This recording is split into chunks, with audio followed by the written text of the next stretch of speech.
Uma boa noite, gente! Sejam todas bem-vindas e sejam todos bem-vindos para mais um Bora Ler a Bíblia.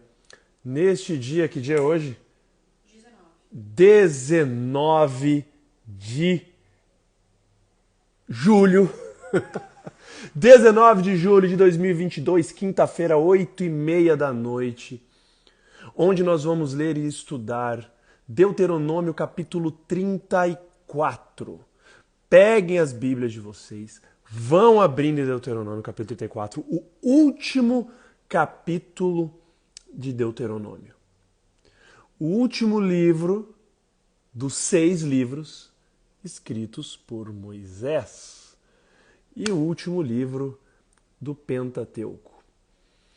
Estamos chegando ao fim aí desses 34 dias estudando, lendo Deuteronômio, um livro incrível, um livro que, cara, meia hora por dia não é o suficiente para esgotar tudo que pode ter de ensinamento, enfim, em cada capítulo, em cada linha. Mas aqui estamos, chegamos aqui ao último capítulo, então peguem as Bíblias de vocês, vão se ajeitando aí na cadeira, no sofá, na mesa, onde quer que vocês estejam. Abram em Deuteronômio capítulo 34, peguem suas canetas, seus lápis, e dentro de instantes, então, nós iremos começar a leitura. Antes, vamos fazer uma oração, vamos convidar o Espírito Santo para estar conosco, que aí sim daremos início de fato à leitura. Oremos. Pai amado e querido, agradecemos muito a Ti, Pai, porque o Senhor tem cuidado da gente, o Senhor, enfim, mesmo nós não merecendo nada, o Senhor nos abençoa, o Senhor nos protege, o Senhor nos guarda. Agradecemos por esse dia, está quase chegando ao fim, agradecemos pela proteção, pelas bênçãos, agradecemos por estarmos aqui com paz, com vida, com saúde e agradecemos também pela grande oportunidade que o Senhor nos concede diariamente de estudarmos a Tua Palavra, Pai. E hoje, Pai, vamos estudar o último capítulo do livro de Deuteronômio, capítulo 34. Que o Senhor seja conosco, que o Senhor evite o Santo Espírito para estar com a gente, nos dando a sabedoria, o discernimento, para a gente entender tudo que a gente vai ler aqui, Pai. Seja com todos que estão aqui ao vivo, acompanhando, e também os que estão acompanhando a gravação. Tudo isso te pedimos e agradecemos, por amor de seu santo e maravilhoso nome, Pai. Amém. Muito bem, gente. Deuteronômio capítulo 34, no capítulo de ontem, nós vimos as bênçãos direcionadas para cada tribo de Israel, que Moisés, antes de morrer, proferiu. Nós lemos aqui, né? Enfim, é muito interessante. Antes de lermos as bênçãos, no capítulo 31, no capítulo 33, desculpa, 32, termina o capítulo 32, com Deus falando para Moisés o jeito que ele iria morrer. Moisés, você vai subir no Monte Nebo, lá na cadeia do Pisga, cadeias de montanhas do Pisga, o Monte Nebo, você vai lá, vai contemplar tudo, só que você não vai entrar. E aí Moisés profere as bênçãos para cada tribo, no capítulo 33, e agora no capítulo 34, agora de fato, Moisés está aí chegando aos finalmente. Então vamos começar a ler aqui. O capítulo é rápido, o capítulo é sucinto, mas ele é de extrema importância e ensina lições valiosas para a gente. Então, sem mais demora, vamos começar aqui. Deuteronômio capítulo 34. Na minha Bíblia, que está na Nova Versão Internacional, começa assim. Então, das campinas de Moabe, Moisés subiu ao Monte Nebo, ao topo do Pisga, em frente de Jericó.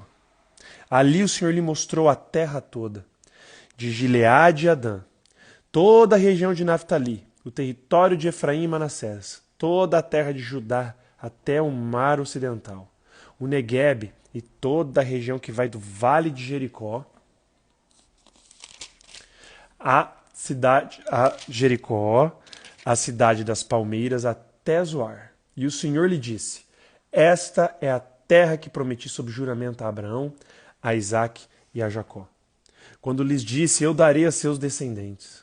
Permiti que você a visse com os seus próprios olhos, mas você não atravessará o rio, não entrará nela, como Deus já tinha falado para Moisés. Não era uma novidade para Moisés que ele não entraria na terra. Desde o episódio das águas de Meribá, Moisés já sabia que ele não entraria na terra prometida. Moisés, verso 5, o servo do Senhor, morreu ali, em Moabe, como o Senhor dissera. Ele o sepultou em Moabe, no vale que fica diante de Bet-peor. Mas até hoje, ninguém sabe onde está localizado o seu túmulo. Moisés tinha 120 anos de idade quando morreu. Todavia, nem os seus olhos, nem o seu vigor tinham se enfraquecido. Os israelitas choraram Moisés nas campinas de Moabe durante 30 dias, até passar o período de pranto e luto. Ora, Josué, filho de Num, estava cheio do espírito, de sabedoria, porque Moisés tinha imposto as suas mãos sobre ele, de modo que os israelitas lhe obedeceram e fizeram o que o Senhor tinha ordenado a Moisés. Em Israel nunca mais se levantou profeta como Moisés, a quem o Senhor conheceu face a face, e que fez todos aqueles sinais e maravilhas que o Senhor o tinha enviado para fazer no Egito, contra o faraó, contra todos os seus servos e contra toda a sua terra. Pois ninguém jamais mostrou tamanho poder como Moisés, nem executou os feitos temíveis que Moisés realizou aos olhos de todo o Israel. E aí a gente termina. Acabou. Acabou o Deuteronômio. Mas, olha que coisa doida. Obviamente, se você tem um olhar mais atento, quando você leu e aí acompanhou comigo a leitura do capítulo 34, você deve chegar à conclusão óbvia de que não pode ter sido Moisés que escreveu esse último capítulo. É como se fosse um epílogo. É como se fosse alguém contando, porque Moisés morreu. Moisés não ia escrever mesmo depois de ele ter morrido. Porém, nós não temos menção, nós não temos certeza de quem possa ter escrito esse último capítulo de Deuteronômio. Existem suspeitas, e uma das suspeitas mais aceitas no meio acadêmico, no meio religioso em geral, é que esse último capítulo de Deuteronômio, capítulo 34, foi escrito por Josué. Obviamente, quando a gente vai ver os marcadores do texto, a gente vê que esse capítulo foi escrito um bom tempo depois. Porque, olha só, alguns marcadores que indicam uma passagem de tempo que não condiz com o que estava aqui até o capítulo 33. Por exemplo, quando no comecinho do capítulo 34 fala das regiões que Deus mostrou para Moisés, aqui já fala, olha só. O Senhor mostrou toda a terra, de Gileade e Adã. Já está falando das terras divididas para as tribos que nem entraram ainda na terra prometida. Como que Moisés olhou para toda a terra, que de Gileade e Adã, toda a região de Naftali, o território de Efraim e Manassés, toda a terra de Judá, sendo que não tinha ainda acontecido a divisão das terras ali? Depois que eles entram na terra é dividido. Ou seja, isso já é um baita do marcador. Isso já mostra que quem está escrevendo, escreve depois que eles já tinham entrado na terra prometida e as terras já tinham sido divididas entre as tribos. Outra coisa, outro marcador muito grande, fala ali que, verso 10. Em Israel nunca mais se levantou um profeta como Moisés, a quem o Senhor conheceu face a face, contando, para quem está lendo, tipo assim, o escritor desse epílogo de Deuteronômio fala assim, cara, pelo menos até os dias de hoje, no momento que eu estou escrevendo isso aqui, até hoje, Deus nunca mais levantou um profeta como Moisés. Isso dá a entender que passou-se um tempo, passou-se um período, para ele poder escrever e falar isso, até os dias de hoje, nunca mais se levantou, nunca mais se levantou profeta como Moisés.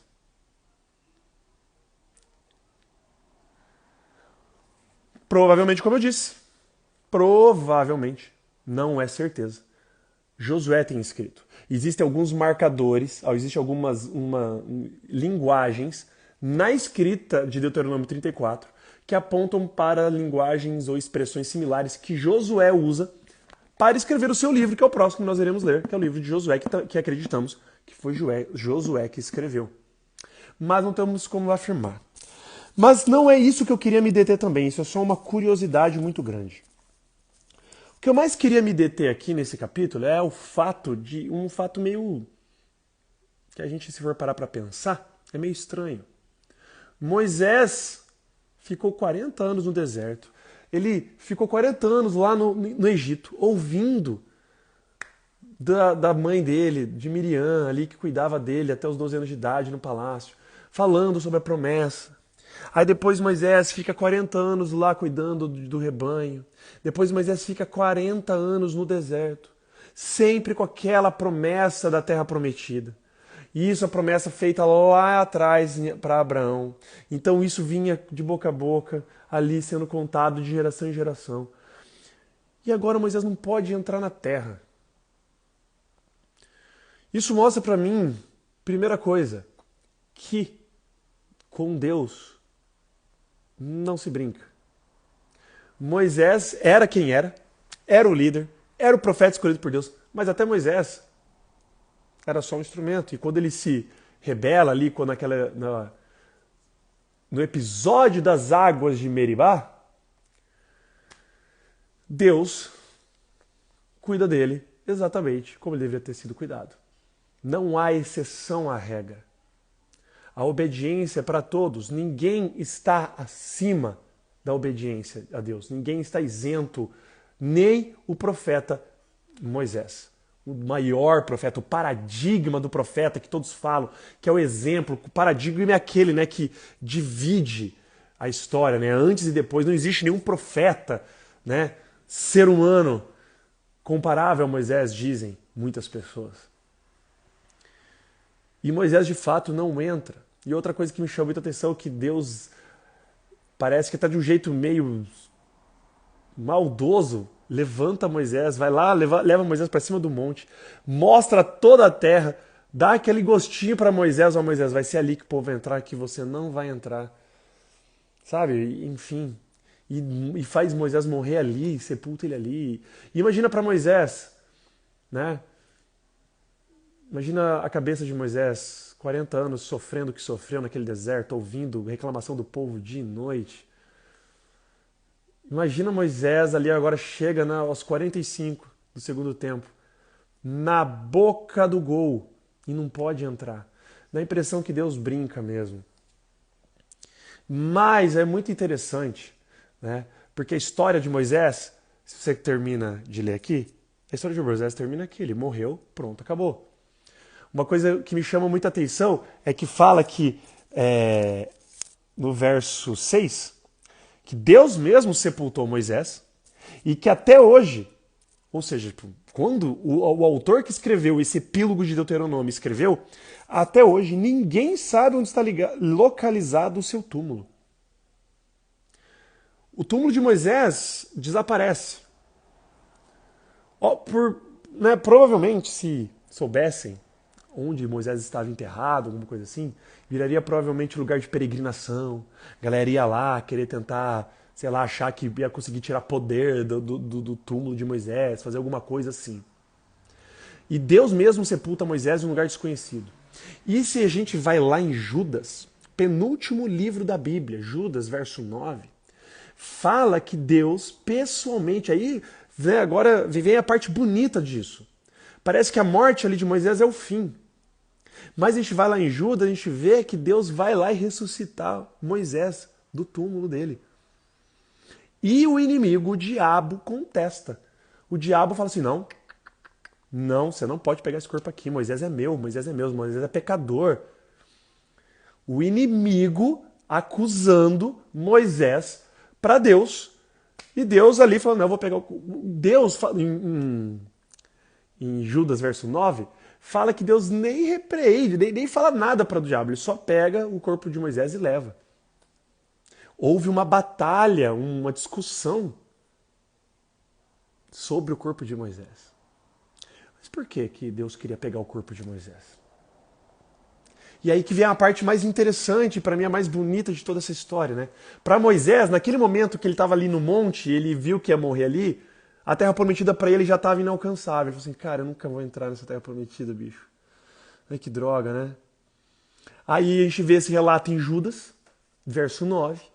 Só que a gente vai nos evangelhos, lá em Lucas, por exemplo, e a gente vê um momento importantíssimo da vida de Jesus, o Deus encarnado, que ele está em cima do monte, orando, e de repente o rosto dele se transfigura, começa a brilhar, que é um episódio do Monte da Transfiguração.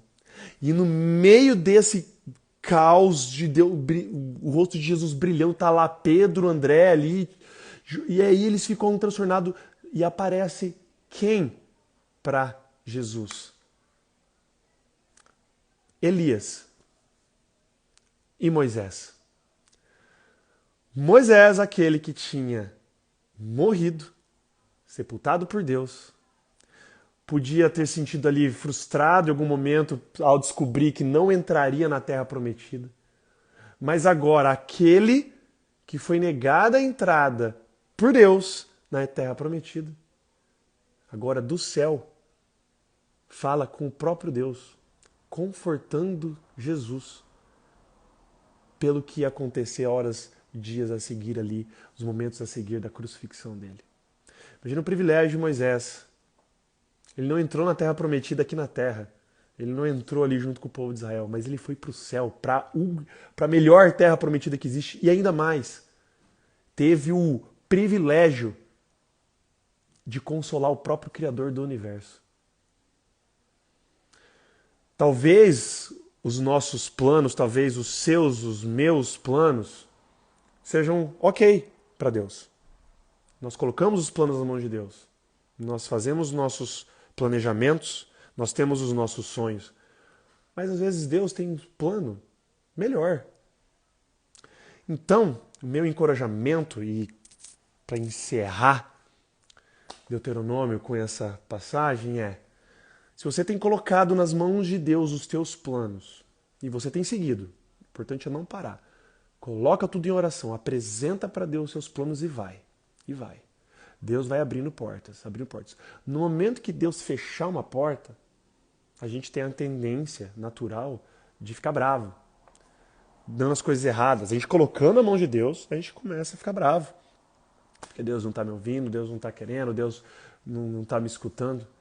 Mas provavelmente, pare para pensar que uma porta fechada dessa agora, uma portinha dessa fechada, pode ser para que você se desvie, para ele te mostrar um portãozão aberto, infinitamente melhor.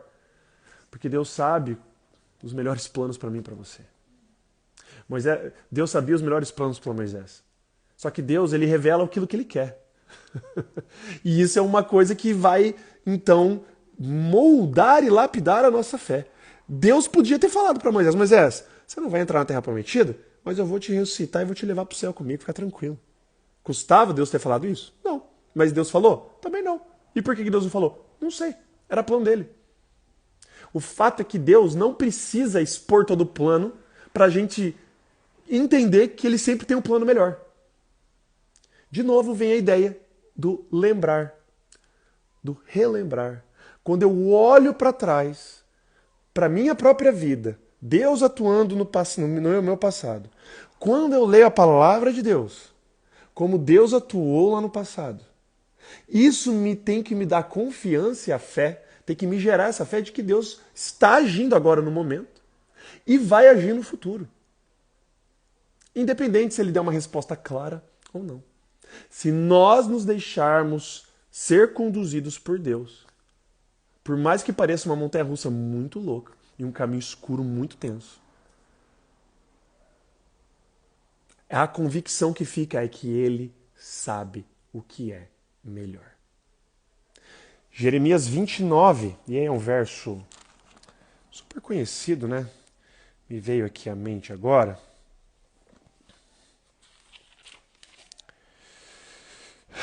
Jeremias 29, verso 11, fala assim: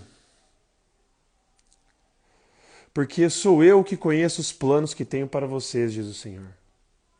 Planos de fazê-los prosperar e de não lhes causar dano.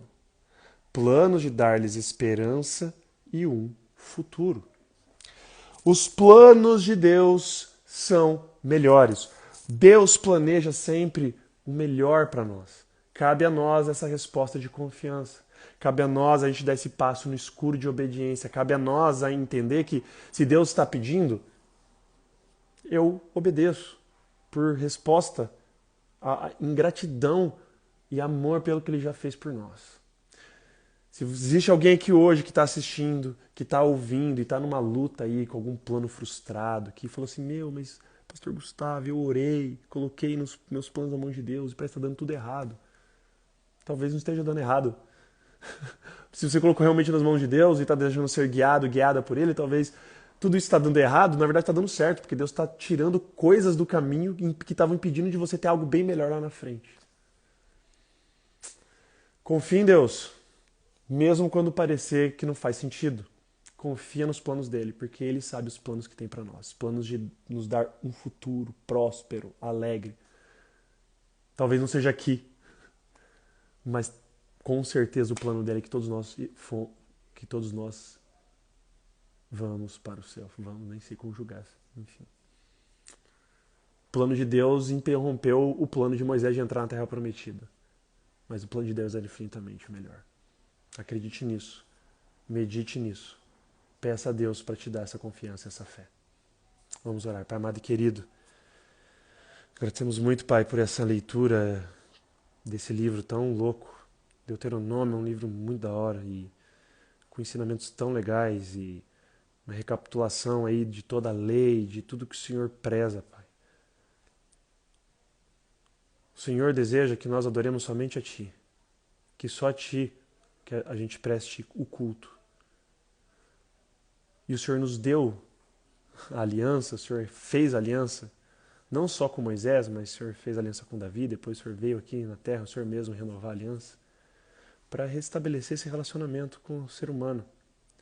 E o Senhor determinou essas leis, esses mandamentos, como um jeito de dar essa manutenção no relacionamento.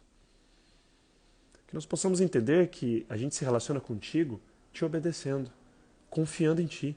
Não porque o Senhor exige algo só porque o Senhor é o Senhor e o que eu mandei está mandado, não. Porque o Senhor é todo amor.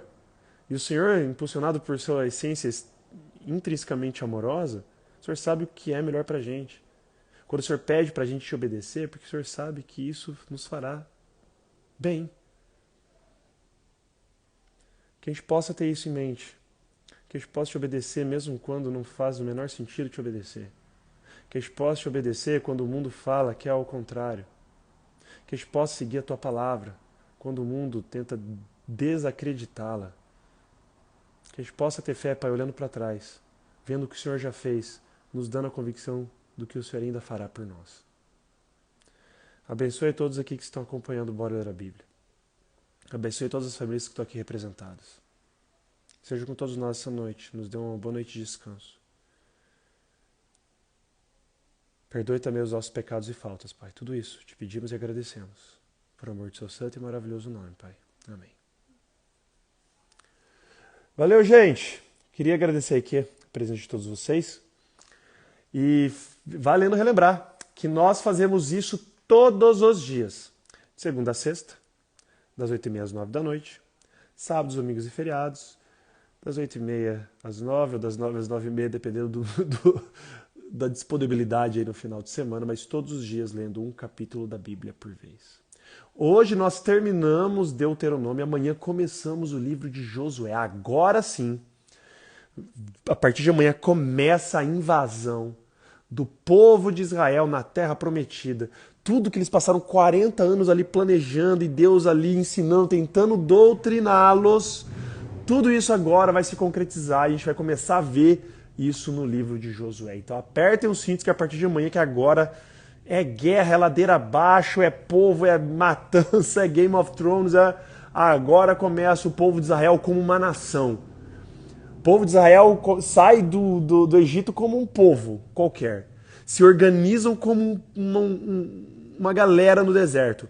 Agora eles vão se organizar como uma nação, com uma terra e tudo mais. E agora começa toda a história. Mas isso é a partir de amanhã. Então não percam amanhã. Bora ler a Bíblia.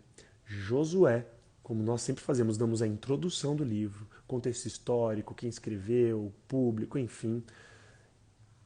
E capítulo 1. Um grande beijo, um abraço para vocês e até amanhã. Valeus e falous!